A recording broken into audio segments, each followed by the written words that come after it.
সিওলের এক শান্ত অভিজাত এলাকায় পাশাপাশি দুটি বাড়ি। একটিতে থাকে জাংকুক আর অন্যটিতে তেহিয়ং। ছোটবেলা থেকে দুজন একসঙ্গে বড় হয়েছে।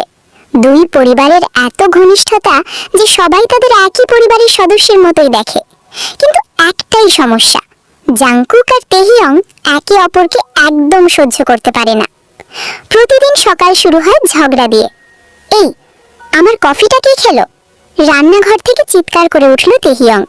ডাইনিং টেবিলে বসে নির্বিকার মুখে কফির মগে শেষ চুমুক দিল জাংকুক। যেটা টেবিলে পড়ে থাকে সেটা আগে যে পায় সেটা তার। তুমি একটা চোর। ধন্যবাদ, নতুন কোনো উপাধি থাকলে সেটাও শুনবো। তেহিয়ং রাগে সোফার কুশন তুলে ছুঁড়ে মারল। জাংকুক সহজেই ধরে ফেলল। এই জন্যই তুমি কখনো ক্রিকেটার হতে পারবে না, আর তুমি কখনো ভদ্র মানুষ হবে না। দুজনের এই খুনসুটি দেখে দুই পরিবারের সবাই অভ্যস্ত। অফিসে গিয়ে তেহিয়ং যেন পুরো অন্য মানুষ। একটি বড় ফ্যাশন কোম্পানির ক্রিয়েটিভ ডিরেক্টর সে। আত্মবিশ্বাসী, কঠোর আর নিজের কাজে অসাধারণ দক্ষ। অন্যদিকে জাংকুক বাইরে থেকে সাধারণ একজন ফিটনেস ট্রেনার বলেই পরিচিত, কিন্তু খুব কম মানুষই জানে রাত নামলেই সে একটি প্রভাবশালী নিরাপত্তা প্রতিষ্ঠানের গোপন অপারেশন টিমের নেতৃত্ব দেয়। বিপজ্জনক পরিস্থিতি সামলানোই তার কাজ। এই পরিচয় সে পরিবারের কাছ থেকেও লুকিয়ে রেখেছে। সেদিন অফিস শেষ করে তেইয়ং একা বাড়ি ফিরছিল। রাস্তার মোড়ে কয়েকজন বখাটে তার পথ আটকে দাঁড়ালো। এত তাড়াহুড়ো কেন সুন্দরী? তেইয়ং বিরক্ত হয়ে বলল, সরে দাঁড়ান। একজন হাত বাড়াতেই ঠাস, তেইয়ং তার হাত সরিয়ে দিল। লোকটা এবার রেগে গেল। ঠিক তখনই পিছন থেকে ভেসে এলো পরিচিত কণ্ঠ। 3 সেকেন্ড সময় দিলাম, ওর সামনে থেকে সরে যাও। সবাই ঘুরে তাকালো। কালো জ্যাকেট পরে দাঁড়িয়ে আছে জাংকুক। তেইয়ং বিরক্ত মুখে বলল, তুমি এখানে কেন? জাংকুক চোখ না সরিয়েই উত্তর দিল, বাড়ি যাচ্ছিলাম, দেখি কিছু মানুষ ভুল জায়গায় ভুল কাজ করছে। লোকগুলোর একজন এগিয়ে এসে বলল, তুই কে? জাংকুক হালকা হাসল, যে লোকটা আজ তোমাদের হাসপাতালে পাঠাবে। কথা শেষ হতেই প্রথম ঘুষি এসে পড়ল, কিন্তু মুহূর্তের মধ্যেই জাংকুক আক্রমণ এড়িয়ে একের পর এক দ্রুত আঘাতে সবাইকে মাটিতে ফেলে দিল। মাত্র কয়েক মিনিটের মধ্যেই রাস্তা ফাঁকা। তেইয়ং অবাক হয়ে তাকিয়ে রইল। তুমি এত ভালো মারামারি করতে পারো? জাংকুক জামার ধুলো ঝাড়তে ঝাড়তে বলল, ইউটিউব দেখে শিখেছি। মিথ্যেবাদী। হ্যাঁ, কিন্তু আজ কাজে লেগেছে। তেইয়ং মুখ ফিরিয়ে হাঁটতে শুরু করলো। দুজন পাশাপাশি হাঁটছে, কিন্তু কেউ কারের দিকে তাকাচ্ছে না। হঠাৎ তেইয়ং আস্তে করে বলল, ধন্যবাদ। জাংকুক শুনেও না শোনার ভান করল। কিছু বললে? না। তাহলে আমি শুনলাম ধন্যবাদ? স্বপ্ন দেখেছ?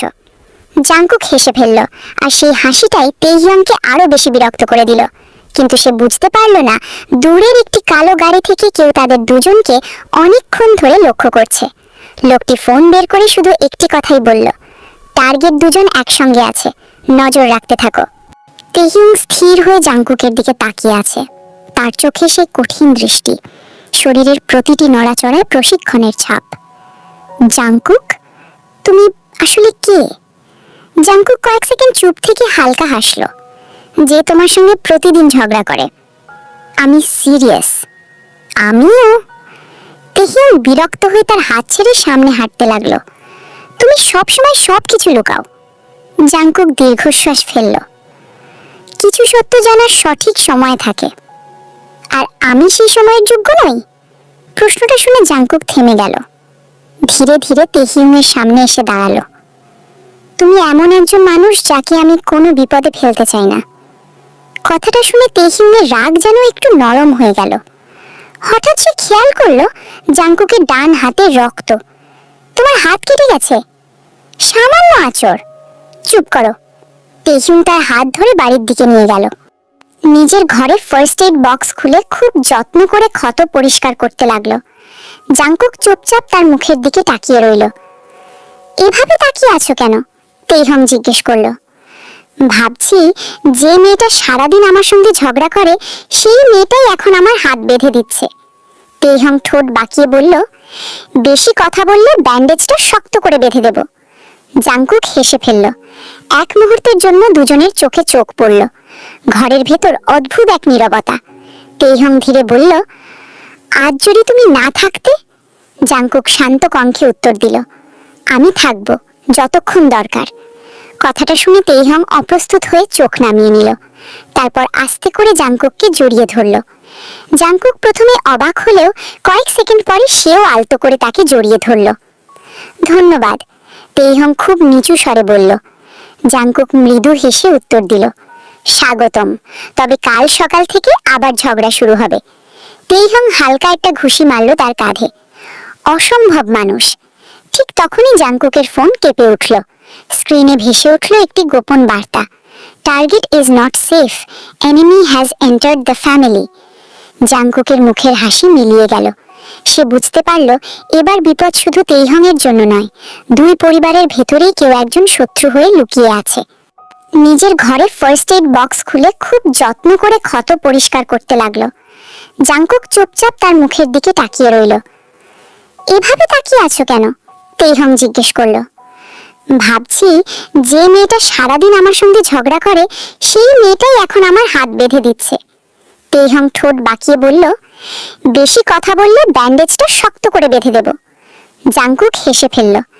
এক মুহূর্তের জন্য দুজনের চোখে চোখ পড়ল। ঘরের ভেতর অদ্ভুত এক নীরবতা। তেইহং ধীরে বলল, আজ যদি তুমি না থাকতে? জাংকুক শান্ত কণ্ঠে উত্তর দিল, আমি থাকব, যতক্ষণ দরকার। কথাটা শুনে তেইহং অপ্রস্তুত হয়ে চোখ নামিয়ে নিল। তারপর আস্তে করে জাংকুককে জড়িয়ে ধরল। জাংকুক প্রথমে অবাক হলেও কয়েক সেকেন্ড পরে সেও আলতো করে তাকে জড়িয়ে ধরল। ধন্যবাদ, তেইহং খুব নিচু স্বরে বলল। জাংকুক মৃদু হেসে উত্তর দিল, স্বাগতম, তবে কাল সকাল থেকে আবার ঝগড়া শুরু হবে। তেইহং হালকা একটা ঘুষি মারল তার কাঁধে। অসম্ভব মানুষ। ঠিক তখনই জাংকুকের ফোন কেঁপে উঠল। স্ক্রিনে ভেসে উঠল একটি গোপন বার্তা, target is not safe, enemy has entered the family. জাংকুকের মুখের হাসি মিলিয়ে গেল। সে বুঝতে পারল এবার বিপদ শুধু তেইহংয়ের জন্য নয়, দুই পরিবারের ভেতরেই কেউ একজন শত্রু হয়ে লুকিয়ে আছে। সকালের নরম রোদ জানালার ফাঁক দিয়ে ঘরে ঢুকছে। তেহিয়ং ঘুম থেকে উঠে রান্নাঘরে যেতেই অবাক হয়ে গেল।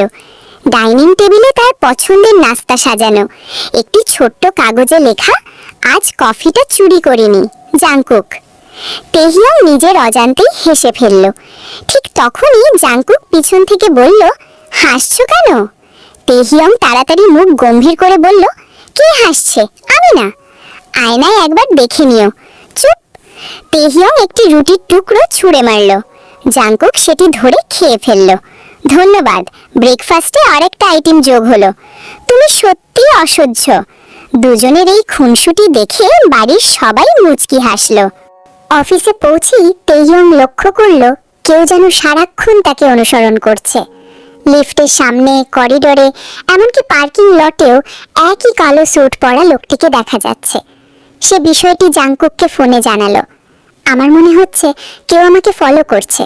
ওপাশ থেকে জাংকুকের কণ্ঠ বদলে গেল। যেখানে আছো সেখানেই থাকো, আমি আসছি। মাত্র 10 মিনিটের মধ্যে জাংকুক অফিসে পৌঁছে গেল।